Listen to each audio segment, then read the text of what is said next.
और लहजा ऐसा था जैसे किसी ने उसे महसूस करना ही भुला दिया हो। मायरा को अब समझ आने लगा कि हार्टलेस नाम सिर्फ अफवाह नहीं, एक दीवार थी जो आरव ने खुद अपने चारों ओर खड़ी कर ली थी। लेकिन क्यों?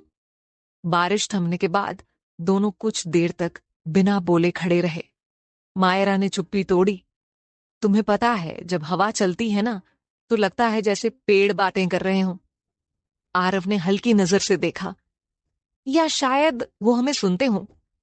उसके शब्द कम थे, पर उनमें एक गहराई थी। मायरा मुस्कुराई। तो तुम बात कर सकते हो।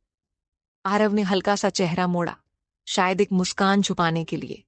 जब वो घर लौटी, उसकी दादी ने पूछा, मायरा, आज फिर देर हो गई? दादी, मैं आरव से मिली थी। आरव?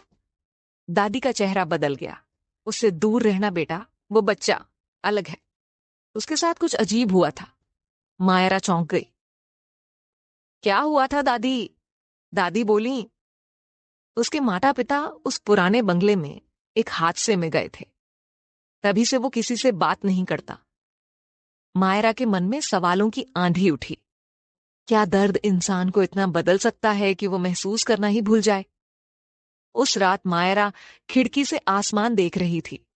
उसी वक्त बंगले के दूसरी तरफ आरव अपनी खिड़की से वही चांद देख रहा था।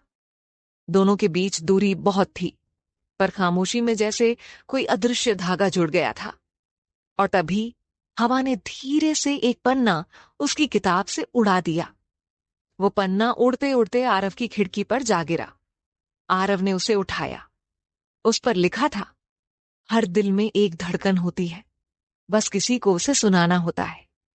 आरव ने पन्ना पढ़ा और पहली बार उसके चेहरे पर कुछ बदला।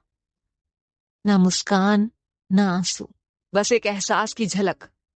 वो वहीं पल था जब हार्टलेस दिल में पहली बार किसी की मौजूदगी महसूस हुई। बारिश के अगले दिन गांव की गलियां फिर से जीवित हो गई थीं। पेड़ों की शाखाओं से पानी की बूंदें टपक रही थीं और हवा में मिट्टी की महक अब भी ताजा थी। मायरा अपने कमरे में बैठी थी। वही किताब उसकी गोद में खुली थी। वही किताब जिससे एक पन्ना उड़कर आरव के पास चला गया था। उसे याद आया, वो पन्ना जिस पर उसने लिखा था, हर दिल में एक धड़कन होती है,